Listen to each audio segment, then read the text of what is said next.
दोस्तों नमस्कार। खोज खबर में मैं विकास यादव आप सभी का स्वागत करता हूं। प्रधानमंत्री के संसदीय क्षेत्र वाराणसी से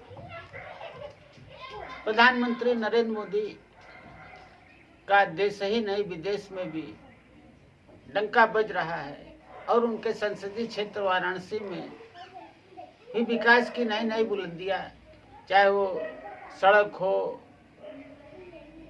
बिजली हो, पानी हो, सीवर हो, हर ओर विकास ही विकास फैल रहा है। उसी विकास के कड़ी में यहाँ कानून व्यवस्था को भी सुदृढ़ करने के लिए आम लोगों को त्वरित और तुरंत न्याय देने के लिए पुलिस कमिश्नरेट का व्यवस्था किया गया, जिसमें जो है कि पुलिस को असीमित शक्तियां भी मिली।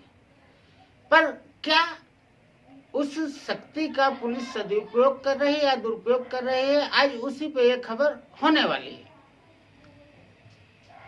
मित्रों, वाराणसी में एक थाना क्षेत्र पड़ता है जनसा में एक गांव है दशरथपुर में, जैसा कि हमारे पास रिकॉर्ड आया है 4 जुलाई 2024 को एक किसान श्याम धनी, जिनको उनके भाइयों और भतीजों ने जमीन विवाद में पीट के उनके घर पे ही बेरहमी से अधमरा कर दिया और इलाज के दौरान उनकी मौत हो गई। और उनका एकलौता पुत्र जो सालों से सूरत में रह के कमाई कर रहा था साड़ी के कारोबार में और अपने परिवार का लालन पोषण कर रहा था, वो आज अपने पिता के हत्यारों को न्याय दिलाने के लिए अपना सारा कारोबार और कमाई धमाई छोड़ के लगातार वाराणसी के पुलिस अधिकारियों के पास दौड़ रहा है। पर जैसा कि अभी हमने शुरू में बताया कि प्रधानमंत्री के संसदीय क्षेत्र में पुलिस कमिश्नरेट बनाया गया कि आम आदमी को त्वरित न्याय मिले, पर यहाँ दिखता कुछ नहीं है। आज ये 4 जुलाई के बाद से लगातार स्थानीय थाने से लेके जिला मुख्यालय से लेके न्यायालय से लेके दौड़ रहे हैं। पर सबसे दुखद पहलू यह है कि इनके पिता के हत्याकांड के बाद आरोपियों पे आज तक हत्या की धारा ही नहीं लगाई गई। और हमारे साथ है गोविंद जी, हम खोज खबर चैनल में आपका स्वागत करते हैं। आप बताएं कि पूरा घटनाक्रम आपके साथ क्या हुआ। आप ये तख्ती लगाए हुए हैं और ये ढेर सारी फाइलें लिए हुए हैं, हम लोगों ने आपको पहले भी कवर किया है, ये आप देख सकते हैं। तो ये हमारा हथवा है। प्रधानमंत्री योगी बोलते हैं कि कोई हत्या या मर्डर करेगा, कोई बेटी या बेटा का, कोई भी पिता का, तो का कल नगले का और नगले चौराहा पर योगी का पुलिस खड़ा रहेगा।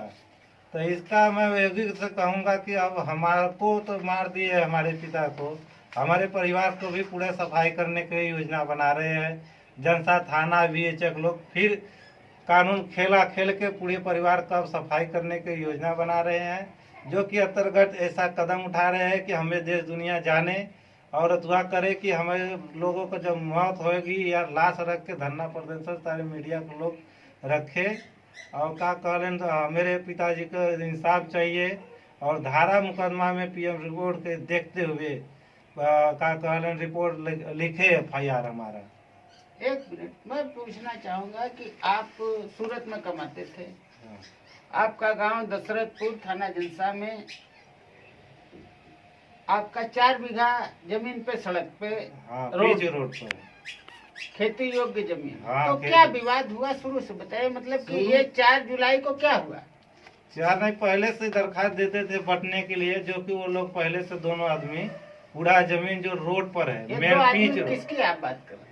मेरे चाचा का जो रोड पर पीच रोड पर है जमीन, वो पूरी कब्जा लिए थे। उसी के विवाद के लोग के दरखास्त आए दिन कमिश्नर के यहाँ, कप्तान कहने ACP कहन, जो दरखास्त हमारे पिताजी देते थे, पुलिस जाती थी तो भगा देते थे। 4 जुलाई को क्या हुआ? 4 जुलाई को वो लोग पूरे मकान, पूरा जमीन जो रोड पर है, उस पे नया मकान बनवा के पूरा घेर के लेने चाह रहे हैं। उसी के लेके हम लोग बोले तो हमको भी मारे, हमारे पिताजी को भी उन लोग मारे और हमारे पिताजी को इतना मार दिए कि वो बड़ा के होकर सोचे कि मर गए, छोड़ छाड़ के उन लोग भागे, तब हम लोग जान बची। अब ये गौर करने वाली बात है कि आपके पिताजी को मारा पीटा गया गंभीर रूप से, फिर पिताजी को आपके यहाँ ले गए, हॉस्पिटल ले गए, बहुत सारे हुआ, जो सीने में उनके इतना अधिक घाव लग गया कि पुलिस को भी सूचना दिया गया। सूचना दिया, बाकी पुलिस जनता हम लोगों को नहीं सुनती है। उस दिन क्या सुनी? उस दिन भी नहीं, कुछ नहीं सुनी।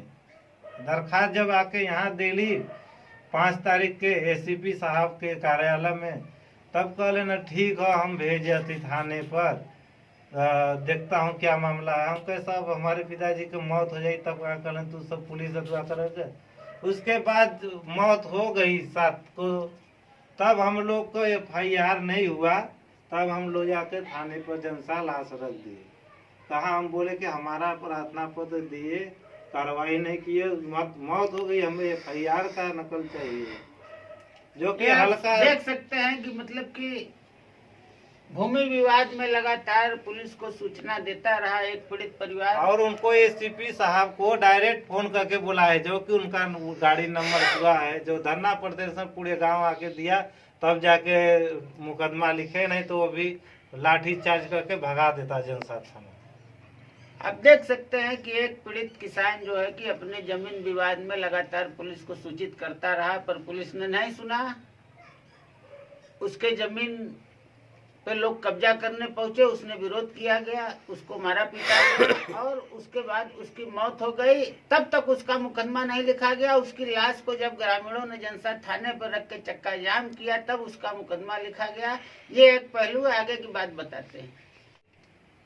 दोस्तों, जैसा आपने गोविंद से सुना कि किस तरह उनके पिता की 4 जुलाई 2024 को पटदारों द्वारा मारा पीटा गया और इलाज के दौरान उनकी मौत हो गई, और तब तक पुलिस ने उस मामले में कोई कार्रवाई नहीं किया, जो कि उसके पहले भी वो लगातार पुलिस के पास जाते रहे कि हमारे जमीन का विवाद चल रहा है, आप लोग आए हमें न्याय दे। पर ये बातें तो पीछे चली गई। जब मारपीट होती है और हत्या होता है, तब तक भी पुलिस ने कोई कार्रवाई नहीं की, और 7 जुलाई 2024 को उनकी मौत हो जाती है। मौत के बाद भी पुलिस ने कोई कार्रवाई नहीं की थी। तब ग्रामीण और उनके 100 को लेकर जब जैसा थाने प्रदर्शन करते हैं, तब विरोधियों के खिलाफ एक मुकदमा लिखा जाता है और उनकी गिरफ्तारी होती है।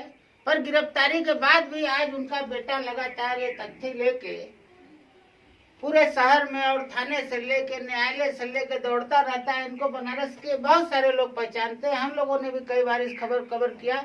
सबसे बड़ी बात है कि उस हत्याकांड में इनके पिता के जो हत्यारे हैं, उनके ऊपर आज तक हत्या का मुकदमा दर्ज नहीं हुआ। आइए हम जानना चाहते हैं गोविंद से कि आज तक ये हत्या के मुकदमा को कायम कराने के लिए कितना संघर्ष कर रहे हैं, जो आप देख भी सकते हैं।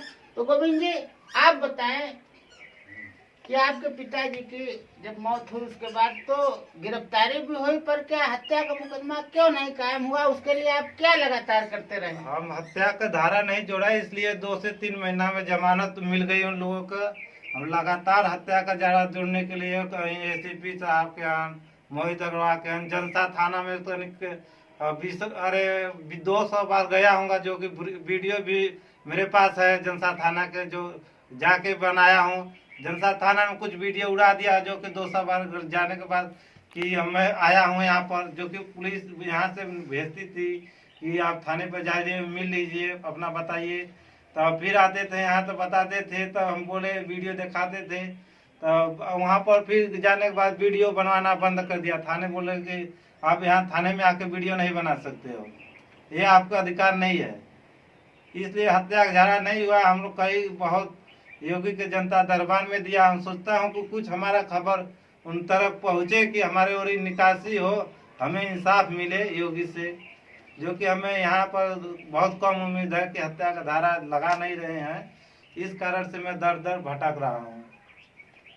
अच्छा, आप ये बताएं कि आप लगातार थाने पे और पुलिस मुख्यालय पे वरिष्ठ अधिकारियों से, वाराणसी के पुलिस कमिश्नर से भी लगातार मिलते रहे हैं। योगी जी तक भी आपने अपनी बात पहुंचाने के लिए काफी संघर्ष किया। आपको यदि भरोसा है कि हमको न्याय मिलेगा तभी आप दौड़ रहे हैं, तो आपको किससे भरोसा है और कानून व्यवस्था और प्रशासन से क्या शिकायत है, जरा इसको। योगी बोलते हैं कि अगले चौराहे पर मुजरिम लोग पकड़े जाएंगे, तो हम ये सोचते हैं कि लेके अपना घूमरे टहरेंगे तो योगी का निगाह जाएगा, तो हमें इंसाफ तो जरूर देंगे। क्योंकि बोलते हैं वीडियो में चिल्ला कहते हैं कि अगर से कोई घटना करके यदि जाएगा कहीं भी तो अगले चौराहे पर उनका पुलिस खड़ा रहेगा। तो हम उन्हें ये दिखाने चाहते हैं कि भैया हमारे पिताजी को मारा गया है, जो कि लाश धरना पर दे के प्रदर्शन तब जाके मुजरिम लोग को गिरफ्तार किए, जबकि अभी तक हत्या का धारा नहीं जुड़े, इसलिए उन लोगों को जमानत मिल गई है। इसलिए आप क्या चाहते हैं? हम चाहते हैं हमें इंसाफ मिले, फिर से जांच करे एकदम न्याय। वहाँ से योगी के से फोन आए जनसा थाना पर, जो कि हमको अथवा इंसाफ मिले। जैसा कि हमने शुरू में ही बताया कि प्रधानमंत्री का संसदीय क्षेत्र है और आम आदमी को त्वरित न्याय दिलाने के लिए यहाँ पुलिस कमिश्नरेट की व्यवस्था की गई।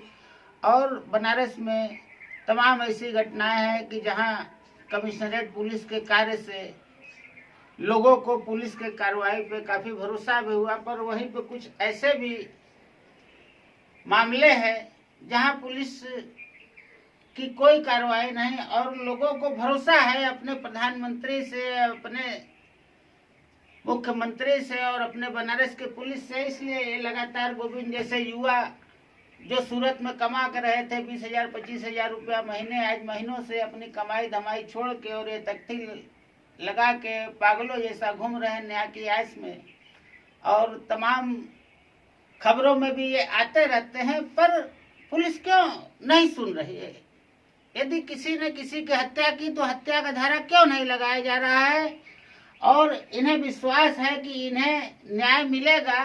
क्या पुलिस इस विश्वास को भी कायम रख पाएगी या नहीं रख पाएगी? इन्हें तो भरोसा है और हमें भी भरोसा है, पर क्या पुलिस अब इस भरोसे को कायम रखेगी? हम लोग फिर, यदि ये नहीं इनके साथ न्याय होता है तो फिर हम इनकी खबरें आप तक पहुंचाएंगे। बहुत बहुत नमस्कार।